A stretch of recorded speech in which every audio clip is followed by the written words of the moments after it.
Dynamic polymorphism. Dynamic పాలిమార్ఫిజాన్ని run time polymorphism అనికి ఎక్కేస్తాం. In Java run time polymorphism is achieved by method overriding. So method overriding concept వల్ల మనం dynamic పాలిమార్ఫిజాన్ని achieve చేయగలం. Dynamic polymorphism అంటే ఏదైనా ఒక మెథడ్ని కాల్ చేసినప్పుడు ఆ మెథడ్ కాల్కి మెథడ్ కోడ్ అనేది లింకప్ అవ్వడం జరుగుతుంది. ఓకే, మెథడ్ కాల్కి మెథడ్ కోడ్ని లింకప్ అవ్వడాన్నే మనం బైండింగ్ అని ఎక్కేస్తాం. సో కంపైలర్ ఒక మెథడ్ కాల్కి ఏ మెథడ్ కోడ్ని బైండ్ చేయాలో కంపైల్ టైంలోనే రిజాల్వ్ చేయగలిగితే, ఇఫ్ కంపైలర్ రిజాల్వ్స్ అంటే కంపైలేషన్ టైంలోనే ఏ మెథడ్ కాల్కి ఏ మెథడ్ కోడ్ని బైండ్ చేయాలో రిజాల్వ్ చేయగలిగితే దాన్ని కంపైల్ టైం పాలిమార్ఫిజం అంటాం. ఓకే, అంటే ఏ మెథడ్ కాల్కి ఏ మెథడ్ కోడ్ బైండ్ అవ్వాలో కంపైలేషన్ టైంలోనే డిసైడ్ చేయగలుగుతుంది. దాన్ని మనం కంపైల్ టైం బైండింగ్ అంటాం. Okay, but coming to dynamic polymorphism or dynamic binding వచ్చేటప్పటికి ఒక మెథడ్ కాల్కి ఏ మెథడ్ కోడ్ని లింకప్ చేయాలో కంపైలర్ డిసైడ్ చేయలేదు. Okay, here the binding should be done at run time. Okay, అంటే ఏ మెథడ్ కాల్కి ఏ మెథడ్ కోడ్ని లింకప్ చేయాలో కంపైలర్కి తెలియదు. ఓకే, బైండింగ్ అనేది అంటే మెథడ్ కాల్కి మెథడ్ కోడ్ లింకప్ అవడం అనేది, అంటే బైండింగ్ అనేది ఎప్పుడు జరుగుతుందంట? రన్ టైంలో జరుగుతుంది. బైండింగ్ అనేది ఎప్పుడు జరుగుతుందంటే రన్ టైంలో జరుగుతుంది. And the binding should also depends upon, binding అనేది దేని మీద డిపెండ్ అవుతుందంటే basing on the object being referred by the reference variable. అంటే ఇక్కడ బైండింగ్ అనేది దేని మీద డిపెండ్ అయ్యి ఉంటుందంటే రన్ టైంలో క్రియేట్ అయ్యే ఆబ్జెక్ట్ మీద డిపెండ్ అయ్యి బైండింగ్ అనేది జరుగుతుంది. ఓకే, సో దీన్నే మనం డైనమిక్ పాలిమార్ఫిజం అంటాం. ఒకసారి మనం డైనమిక్ పాలిమార్ఫిజానికి స్టాటిక్ పాలిమార్ఫిజానికి కొన్ని డిఫరెన్సెస్ ఉన్నాయి, చూడండి. కమింగ్ టు స్టాటిక్ పాలిమార్ఫిజాన్ని స్టాటిక్ బైండింగ్ అంటాం, లేదా కంపైల్ టైం బైండింగ్ అని కూడా ఎక్కేస్తాం. డైనమిక్ పాలిమార్ఫిజాన్ని డైనమిక్ బైండింగ్ అనొచ్చు, లేదా రన్ టైం పాలిమార్ఫిజం అనొచ్చు. నౌ స్టాటిక్ బైండింగ్ వచ్చేటప్పటికి ఎప్పుడైతే బైండింగ్ అనేది కంపైల్ టైంలో జరుగుతుందో దాన్ని స్టాటిక్ బైండింగ్ అంటాం.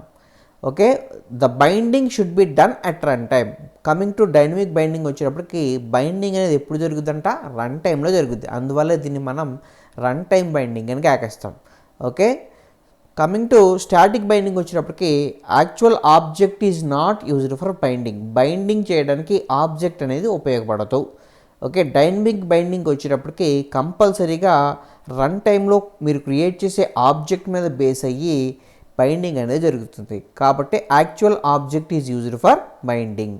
ఓకే, సో స్టాటిక్ బైండింగ్నే మనం ఎర్లీ బైండింగ్ అని కూడా కేకేస్తాం. Because binding happens during compilation. అంటే బైండింగ్ అనేది ఎప్పుడు జరుగుతుందంట? కంపైలేషన్ టైంలోనే జరుగుద్ది. కాబట్టి దీన్ని కంపైల్ టైం బైండింగ్ అంటాం, ఎర్లీ బైండింగ్ అంటాం, లేదా స్టాటిక్ బైండింగ్ అని కూడా కేకేస్తాం.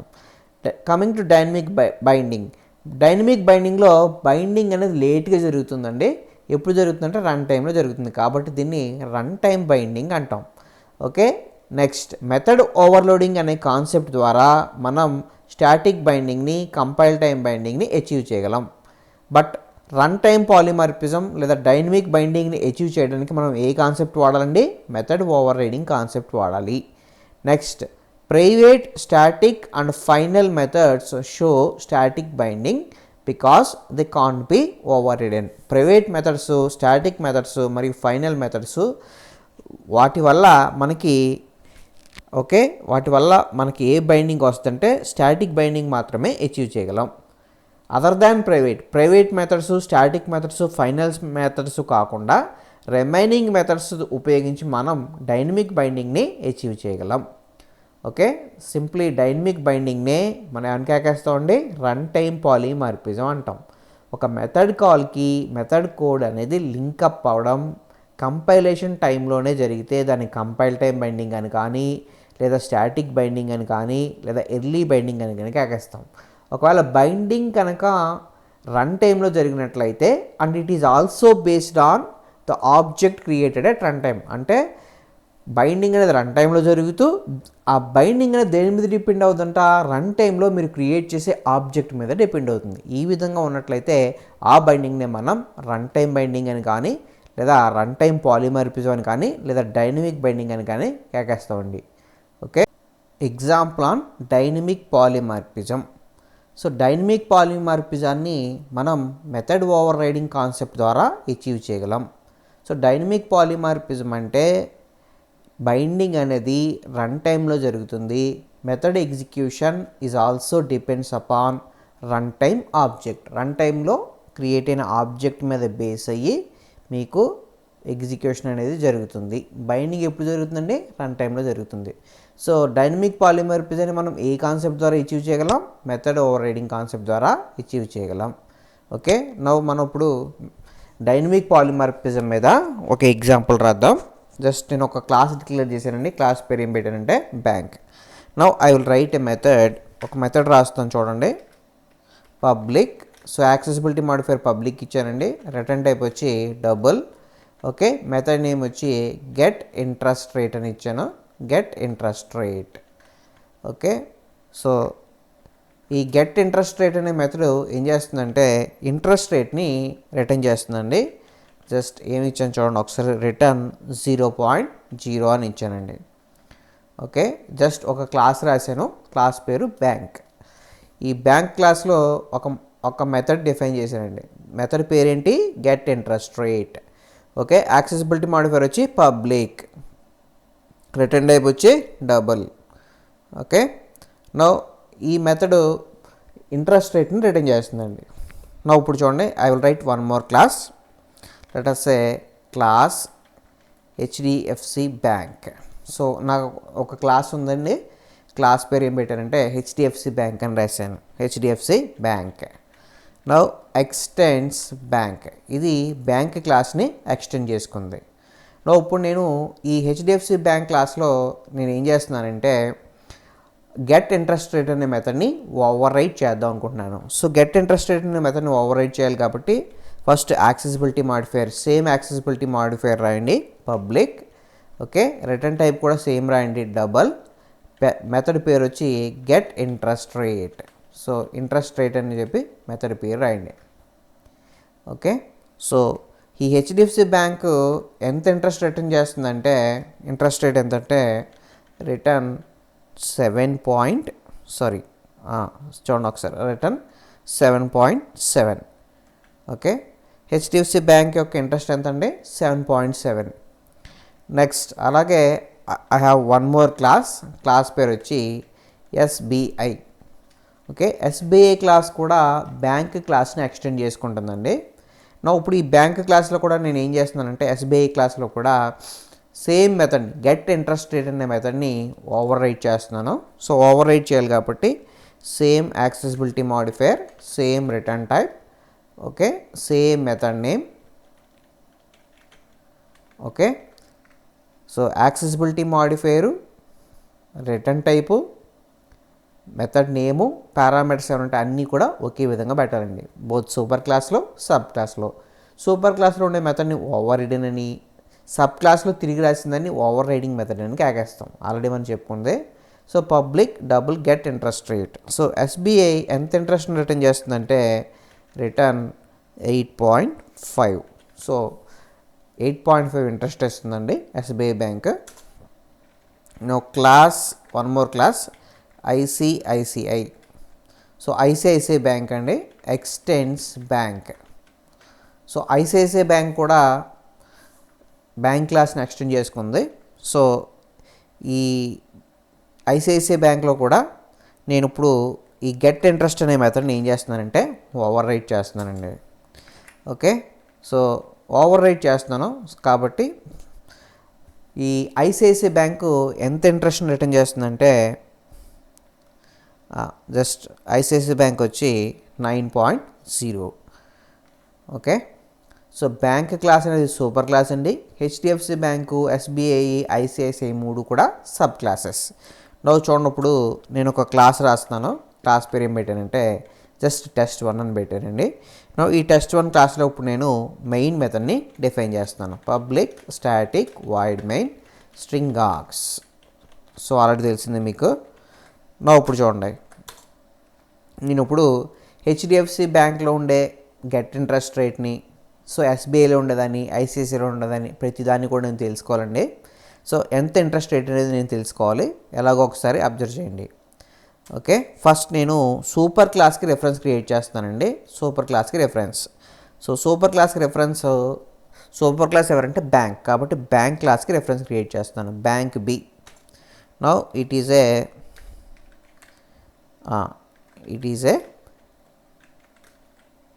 ఏ reference of super class. Okay, so super class ఎవరు? Bank class. ఇప్పుడు నేను ఆల్రెడీ మనం గత వీడియోలో నేర్చుకున్నాం. సూపర్ క్లాస్ ఆబ్జెక్ట్కి, సూపర్ క్లాస్ రెఫరెన్స్కి సబ్ క్లాస్ ఆబ్జెక్ట్ని ఇవ్వచ్చండి. సూపర్ క్లాస్ రెఫరెన్స్కి సబ్ క్లాస్ ఆబ్జెక్ట్ని ఇవ్వవచ్చు. కాబట్టి నేను ఎలా రాస్తున్నాను చూడండి. బి ఈక్వల్ టు ఎలా రాస్తున్నానంటే న్యూ అని చెప్పి, okay, new HDFC bank. Okay, so new HDFC bank అని రాశానండి. అంటే సూపర్ క్లాస్ రెఫరెన్స్కి సబ్ క్లాస్ ఆబ్జెక్ట్ని ఇచ్చాను. సూపర్ క్లాస్ రెఫరెన్స్ ఆల్రెడీ మీకు తెలిసిందే. Super class reference holds sub class object. అంటే సూపర్ క్లాస్ రెఫరెన్స్కి నువ్వు ఏమి ఇచ్చావు? సబ్ క్లాస్ ఆబ్జెక్ట్ని ఇచ్చావు. So B equal to new HDFC bank అన్నావు. ఓకే, ఇప్పుడు చూడండి, ఒక స్టేట్మెంట్ రాస్తాను. System dot out dot println, okay, the interest rate of HDFC bank.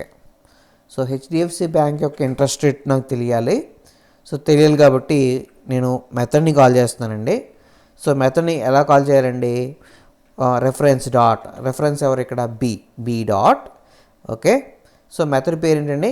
Get interest rate. Okay, get interest రేట్ని కాల్ చేయండి. సో ఎప్పుడైతే గెట్ ఇంట్రెస్ట్ రేట్ మెథడ్ని call చేశారో ఇప్పుడు మీకు ఏమొస్తుందంటే హెచ్డిఎఫ్సి బ్యాంక్ యొక్క ఇంట్రెస్ట్ ఎంతో తెలుస్తుందండి. నెక్స్ట్ చూడండి, ఒకసారి మనం ప్రోగ్రామ్ అంతా రాసిన తర్వాత ఎక్స్ప్లెయిన్ చేద్దాం. Okay, next B equal to new SBI. So SBI క్లాస్కి ఆబ్జెక్ట్ క్రియేట్ చేశానండి. ఈ ఎస్బీఐ క్లాసు సబ్ క్లాస్ కాబట్టి సబ్ క్లాస్ ఆబ్జెక్ట్ని నేను సూపర్ క్లాస్ రెఫరెన్స్కి ఇచ్చాను. ఇప్పుడు నేను ఈ మెథడ్ని ఎలా కాల్ చేస్తున్నాను చూడండి. System dot out dot println, okay, /n the interest rate of SBI. So ఎస్బీఐకి స్టేట్ బ్యాంక్ ఆఫ్ ఇండియా తెలుసు కదండి. దీని ఇంట్రెస్ట్ రేట్ ఎంత? ఇప్పుడు దీని ఇంట్రెస్ట్ తెలియాలి కాబట్టి మెథడ్ని కాల్ చేయండి. సో మెథడ్ని కాల్ చేయాలంటే B dot get interest rate. So B dot get interest rate అని చెప్పి ఆ మెథడ్ని కాల్ చేయండి. Okay,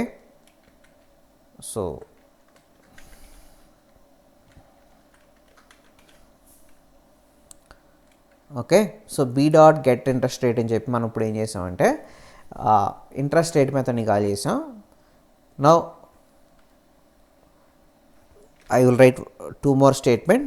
B equal to new ICICI. Okay, ఇప్పుడు ఐసిఐసిఐ బ్యాంక్కి ఆబ్జెక్ట్ క్రియేట్ చేశానండి. So B equal to new ICICI. Okay, so ఇప్పుడు నాకు ఐసిఐసిఐ బ్యాంక్ యొక్క ఇంట్రెస్ట్ కూడా తెలియాలి. సో తెలియాలి కాబట్టి చూడండి ఒకసారి ఎలా రాస్తున్నాను. The interest rate of ICICI bank. Okay, so SBI bank యొక్క ఇంట్రెస్ట్ రేట్ తెలియాలి, అలాగే ఐసిఐసిఐ బ్యాంక్ యొక్క ఇంట్రెస్ట్ రేట్ తెలియాలి, అలాగే హెచ్డిఎఫ్సి బ్యాంక్ యొక్క ఇంట్రెస్ట్ రేట్ తెలియాలి. ఓకే, నాకు వీటన్నిటి యొక్క ఇంట్రెస్ట్ రేట్లు తెలియాలి కాబట్టి నేను ఏం చేశానంటే మెథడ్స్ని కాల్ చేశానండి. ఓకే, సో ఒకసారి మీరు ఈ ప్రోగ్రామ్ని ఎగ్జిక్యూట్ చేసిన తర్వాత మనం ఎక్స్ప్లెయిన్ చేద్దామండి. ఓకే, జస్ట్ సేవ్ చేద్దాం ఈ ప్రోగ్రామ్ని. సో సేవ్ చేసేటప్పుడు test1 అని ఇవ్వండి. test1. Now compile the program. ఈ ప్రోగ్రామ్ని కంపైల్ చేద్దాం. Java C space test1.java. Okay, చూడండి ఒకసారి రెండు ఎర్రర్స్ వచ్చినాయండి. system.out.println ఎర్రర్స్ వచ్చినాయి. ఒకసారి ఎర్రర్స్ రెక్టిఫై చేద్దాం మనం.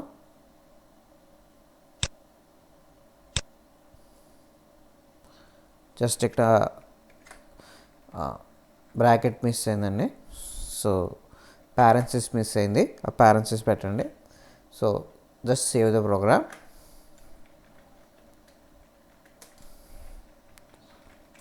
Okay, now compile. సో చూడండి ప్రోగ్రామ్ కంపైల్ అయింది. నౌ కంపైల్ అయిన తర్వాత ఇప్పుడు జావా స్పేస్ అని చెప్పి నేను ప్రోగ్రామ్ రన్ చేస్తున్నాను. సో జావా స్పేస్ అని చెప్పి test1 అని రాయండి. ఓకే, సో ఎప్పుడైతే test1 అని రాశారో ఒకసారి మీరు అబ్జర్వ్ చేయండి అవుట్పుట్ ఎలా వచ్చిందో. Just wait.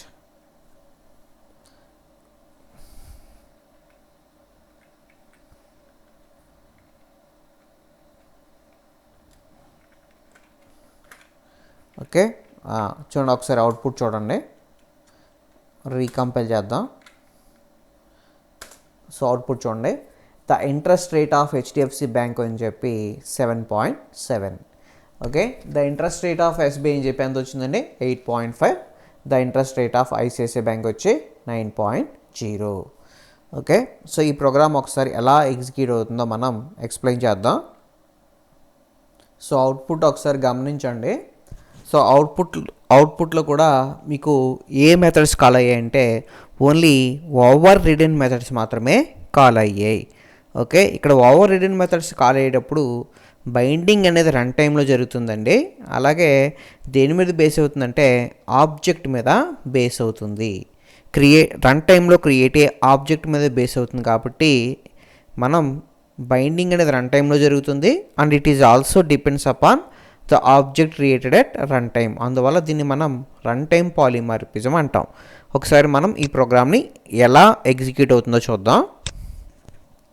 ఓకే, సో మీకు తెలుసు ప్రోగ్రామ్ యొక్క ఎగ్జిక్యూషన్ ఎప్పుడు కూడా మెయిన్ మెథడ్ నుంచి స్టార్ట్ అవుతుందండి. ఫస్ట్ మనం ఏం చేసామంటే మెయిన్ మెథడ్లో బ్యాంక్ బి అన్నాం. సో బ్యాంక్ బి అంటే సో సూపర్ క్లాస్కి ఆబ్జెక్ట్ క్రియేట్ చేసామండి. సూపర్ క్లాస్కి రెఫరెన్స్ క్రియేట్ చేసాం. It is a reference of super class. No B equal new HDFC bank అన్నాం. అంటే సూపర్ క్లాస్ రెఫరెన్స్కి సబ్ క్లాస్ ఆబ్జెక్ట్ ఇచ్చాం.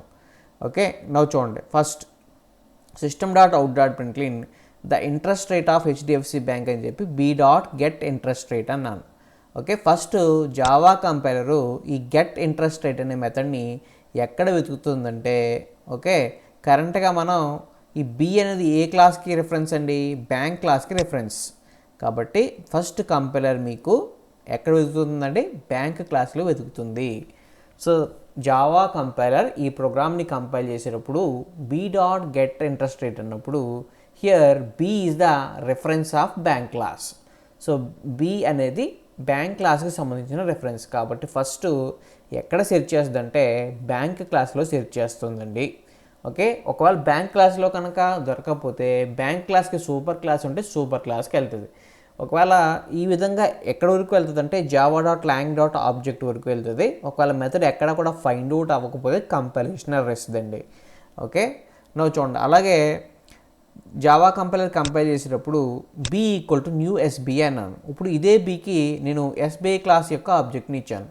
Okay, system.out.println the interest rate of SBI bank అని చెప్పి b.get interest rate అన్నాం.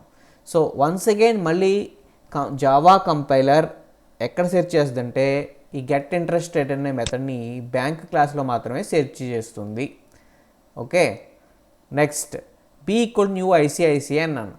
b.get interest rate అని మళ్ళీ మెథడ్ని కాల్ చేసాం. So once again Java compiler get interest rate మెథడ్ని ఓకే బి ఏ క్లాస్కి రెఫరెన్స్ అండి, బ్యాంక్ క్లాస్కి రెఫరెన్స్ కాబట్టి బ్యాంక్ క్లాస్లోనే మళ్ళీ వెతుకుతుంది. Okay, so method find out అయిందండి, 3 చోట్ల కూడా ఫైండ్ అవుట్ అయింది. ఇప్పుడు ఈ ప్రోగ్రామ్ని ఎగ్జిక్యూట్ చేసేటప్పుడు మీరు ఎప్పుడైతే జావా స్పేస్ అని చెప్పి test1 అని టైప్ చేస్తారో వెంటనే ఈ ప్రోగ్రామ్ ఎగ్జిక్యూట్ అవ్వడం బిగిన్ అవుతుందండి. So b equal new HDFC bank అన్నాం. సో బ్యాంక్ b అంటే సో ప్రోగ్రామ్ యొక్క ఎగ్జిక్యూషన్ మళ్ళీ ఎక్కడి నుంచి బిగిన్ అవుతుందండి, మెయిన్ మెథడ్ నుంచి. సో ఈ 2 స్టెప్స్ ఆల్రెడీ తెలుసు మీకు. సూపర్ క్లాస్ రెఫరెన్స్కి సబ్ క్లాస్ ఆబ్జెక్ట్ ఇచ్చాం. Now system.out.println the interest rate of HDFC bank అని చెప్పి మీకు స్క్రీన్ మీద ప్రింట్ అవుతుంది. చూడండి ఒకసారి, the interest rate of HDFC bank అని చెప్పి స్క్రీన్ మీద ప్రింట్ అయింది. నో b.get ఇంట్రెస్ట్ రేట్ అన్నాం. b.get ఇంట్రెస్ట్ రేట్ అన్న వెంటనే ఇప్పుడు మీకు జావా కంపైలర్, ఓకే, సో చూడండి ఇప్పుడు జావా కంపైలర్ ఏం చేస్తుందో ఒకసారి అబ్జర్వ్ చేయండి. సారీ, ఈ ప్రోగ్రామ్ ఎగ్జిక్యూట్ అప్పుడు జావా కంపైలర్ కదండి, జేవిఎం. ఫస్ట్ జేవిఎం ఏం చేస్తుందంటే ఈ గెట్ ఇంట్రెస్ట్ రేట్ అనే మెథడ్ని ఎక్కడ వెతుకుతుందంటే బ్యాంక్ క్లాస్లో సెర్చ్ చేస్తుందండి, బ్యాంక్ క్లాస్లో సెర్చ్ చేస్తుంది. ఓకే, సో బ్యాంక్ క్లాస్లో దొరికిందండి గెట్ ఇంట్రెస్ట్ రేట్ అనే మెథడ్. సో ఎప్పుడైతే బ్యాంక్ క్లాస్లో దొరికిందో ఇది ఏ మెథడ్ చూస్తుందండి. కరెంట్గా ఇది ఏ మెథడ్ అండి, non static method. So non static method కాబట్టి ఇప్పుడు దేన్ని కన్సిడర్ చేసుకుంటుందంటే కరెంట్గా నువ్వు ఏ క్లాస్కి ఆబ్జెక్ట్ క్రియేట్ చేసావండి, హెచ్డిఎఫ్సి బ్యాంక్ క్లాస్కి ఆబ్జెక్ట్ క్రియేట్ చేసాం కాబట్టి ఇప్పుడు ఏ మెథడ్ ఎగ్జిక్యూట్ అవుతుందంటే హెచ్డిఎఫ్సి బ్యాంక్ క్లాస్లో ఉండే ఈ get interest rate method execute అవుతుందండి. అందువల్ల మీకు అవుట్పుట్ వచ్చి ఏమొస్తుందంటే 7.7 అని వస్తుందండి. ఓకే, ఒకసారి అబ్జర్వ్ చేయండి చెప్పే పాయింట్. b.get ఇంట్రెస్ట్ రేట్ అన్న వెంటనే జేవిఎం గెట్ ఇంట్రెస్ట్ రేట్ అనే మెథడ్ని ఎక్కడ వెతుకుతుంది, బ్యాంక్ క్లాస్లో సెర్చ్ చేస్తుంది. ఓకే, బ్యాంక్ క్లాస్లో ఆల్రెడీ ఫౌండ్, సో దొరికింది. సో బ్యాంక్ క్లాస్లో దొరికిన తర్వాత ఈ method static method non static method చూస్తుందండి. నో కరెంట్గా ఈ మెథడ్ ఏంటండి, గెట్ ఇంట్రెస్ట్ రేట్ అనే method non static method. Okay, non static method కాబట్టి ఇప్పుడు జేవిఎం ఏ పాయింట్ని కన్సిడర్ చేసుకుంటుందంటే రన్ టైంలో ప్రస్తుతం నువ్వు ఏ ఆబ్జెక్ట్ని క్రియేట్ చేసావు, రన్ టైంలో ప్రెజెంట్గా నువ్వు ఏ ఆబ్జెక్ట్ని క్రియేట్ చేసావు అంటే హెచ్డిఎఫ్సి బ్యాంక్ క్లాస్కి ఆబ్జెక్ట్ క్రియేట్ చేసావు. కాబట్టి ఇప్పుడు నీకు బైండింగ్ అనేది దేంతో చేస్తుందంటే హెచ్డిఎఫ్సి బ్యాంక్ క్లాస్లో ఉండే గెట్ ఇంట్రెస్ట్ రేట్ మెథడ్తో బైండ్ చేసి ఆ మెథడ్ని ఎగ్జిక్యూట్ చేస్తుంది. ఓకే, అందువల్ల మీకు అవుట్పుట్ ఏమొచ్చిందంటే, so first statement the interest rate of HDFC bank అని చెప్పి 7.7 వచ్చింది. ఓకే, నెక్స్ట్ చూడండి, b=న్యూ ఎస్బీఐ అన్నాను. b=న్యూ ఎస్బీఐ అంటే ఈసారి ఎస్బీఐ క్లాస్ ఆబ్జెక్ట్ని సూపర్ క్లాస్ అయిన బ్యాంక్కి ఇచ్చాను. The interest rate of SBI bank అన్నాం. సో ఎప్పుడైతే interest rate of SBI bank అని చెప్పి మెథడ్ని కాల్ చేశాను, ఇప్పుడు b.get ఇంట్రెస్ట్ రేట్ అన్న వెంటనే ఫస్ట్ జేవిఎం ఈ మెథడ్ని ఎక్కడ ఎదుగుతుందంటే బ్యాంక్ క్లాస్లో ఎదుగుతుంది. వెతికేది ఎవరండి, జేవిఎం. సో జేవిఎం సెర్చ్ చేస్తుంది ఎక్కడ, బ్యాంక్ క్లాస్లో వెతుకుతుంది. ఓకే, గెట్ ఇంట్రెస్ట్ రేట్ అనే మెథడ్ బ్యాంక్ క్లాస్లో దొరికింది. ఓకే, దొరికింది కాబట్టి ఈ method non static method. So non static method కాబట్టి కరెంట్గా నువ్వు ఏ క్లాస్కి ఆబ్జెక్ట్ క్రియేట్ చేసావు, ఎస్బీఐ క్లాస్కి ఆబ్జెక్ట్ క్రియేట్ చేసావు కాబట్టి నీకు ఎస్బీఐ క్లాస్లో ఉండే గెట్ ఇంట్రెస్ట్ రేట్ అనే మెథడ్ ఎగ్జిక్యూట్ అవుద్ది. సో ఎగ్జిక్యూట్ అవడం వల్ల నీకు అవుట్పుట్ ఏమొస్తుందంటే the interest rate of SBI bank అని చెప్పి 8.5 వస్తుందండి. ఓకే, సో వాల్యూ రిటర్న్ చేస్తుందండి, అబ్జర్వ్ చేయండి. నా b=న్యూ ఐసిఐసిఐ అన్నాం అంటే ఈసారి బ్యాంక్ క్లాస్ రెఫరెన్స్కి ఐసిఐసిఐ బ్యాంక్ క్లాస్ యొక్క ఆబ్జెక్ట్ని ఇచ్చాం. ఓకే, నా system.out.println the interest rate of ICICI bank అని చెప్పి మీకు స్క్రీన్ మీద ప్రింట్ అవుతుంది యాజ్ ఇట్ ఈస్గా. పక్కన వాల్యూ రావాలి కదండి, సో వాల్యూ రావాలి కాబట్టి ఇప్పుడు మనం ఏం చేసామంటే మెథడ్ని కాల్ చేసాం. సో b.get ఇంట్రెస్ట్ రేట్ అన్నాం. ఎప్పుడైతే b.get ఇంట్రెస్ట్ రేట్ అన్నామో ఫస్ట్ గెట్ ఇంట్రెస్ట్ రేట్ అనే మెథడ్ని ఎక్కడ వెతుకుతుందంటే బ్యాంక్ క్లాస్లో సెర్చ్ చేస్తుంది. సో బ్యాంక్ క్లాస్లో ఫైండ్ అవుట్ అయింది కాబట్టి ఇప్పుడు ఏం జరుగుతుందంటే కరెంట్గా ఈ method non static method static method చూస్తుంది. సో కరెంట్గా ఈ మెథడ్ ఏంటండి, నాన్ స్టాటిక్ మెథడ్. ఎప్పుడైతే నాన్ స్టాటిక్ మెథడ్ అయిందో ఓకే, ఇప్పుడు జేవిఎం ఏం చేస్తుందంటే ప్రజెంట్ రన్ టైంలో ఏ ఆబ్జెక్ట్ ఉందో చూస్తుంది. కరెంట్గా రన్ టైంలో ఏ ఆబ్జెక్ట్ ఉందండి, మన రన్ టైంలో ప్రజెంట్గా ఏ ఆబ్జెక్ట్ క్రియేట్ చేసాం, ఐసిఐసిఐ క్లాస్కి ఆబ్జెక్ట్ క్రియేట్ చేసాం కాబట్టి ఇప్పుడు మీకు మెథడ్ ఎగ్జిక్యూషన్ అనేది ఓకే, సో మెథడ్ ఎగ్జిక్యూషన్ అనేది ఎక్కడ జరుగుతుందంటే ఐసిఐసిఐ క్లాస్లో ఉండే ఈ మెథడ్ ఎగ్జిక్యూట్ అవుతుందండి. సో ఎగ్జిక్యూట్ అవ్వడం వల్ల ఇది ఎంత వాల్యూ రిటర్న్ చేస్తుందంటే 9.0 రిటర్న్ చేస్తుంది. సో మీకు స్క్రీన్ మీద ఏం ప్రింట్ అవుతుందంటే the interest rate of ICICI bank అని చెప్పి 9.0 ప్రింట్ అవుతుంది. సో అన్ని కేసుల్లోనూ కూడా మీకు ఏ మెథడ్స్ కాల్ అయ్యాయి అంటే ఓవర్ రిడెన్ మెథడ్స్ కాల్ అయ్యాయి. ఈ ఓవర్ రిడెన్ మెథడ్స్ కాల్ అయ్యేటప్పుడు కరెంట్గా బైండింగ్ అనేది రన్ టైంలో జరుగుతుందండి. అంతేకాదు ఇక్కడ మెథడ్ ఎగ్జిక్యూషన్ అనేది మెయిన్గా దేని మీద డిపెండ్ అవుతుందంటే క్రియేట్ అయ్యే ఆబ్జెక్ట్ మీద బేస్ అయ్యి నీకు మెథడ్ ఎగ్జిక్యూషన్ జరుగుతుంది. ఫస్ట్ మీరు హెచ్డిఎఫ్సి బ్యాంక్ క్లాస్కి ఆబ్జెక్ట్ క్రియేట్ చేశారు కాబట్టి హెచ్డిఎఫ్సి బ్యాంక్లో ఉండే get interest rate method call అయ్యింది. కాల్ అవడం వల్ల మీకు వాల్యూ ఎంత వచ్చిందండి? 7.0. నెక్స్ట్ నువ్వు ఏ ఆబ్జెక్ట్ క్రియేట్ చేసావు? ఎస్బీఐని క్రియేట్ చేసావు కాబట్టి ఎస్బీఐ బ్యాంక్ యొక్క ఇంట్రెస్ట్ రేట్ 8.5. అలాగే ఐసిఐసి బ్యాంక్ యొక్క ఇంట్రెస్ట్ రేట్ వచ్చి 9.0. అంటే బైండింగ్ అనేది రన్ టైంలో జరుగుతూ ఆ బైండింగ్ అనేది నీకు ఇక్కడ క్రియేట్ అయిన ఆబ్జెక్ట్ మీద బేసే జరుగుతుంది. సో దీన్నే మనం రన్ టైం పాలిమార్ఫిజం అని కేకేస్తామండి. ఓకే, సో ఈ ప్రోగ్రామ్ కంపైల్ చేసి ఎగ్జిక్యూట్ చేయడానికి ట్రై చేయండి.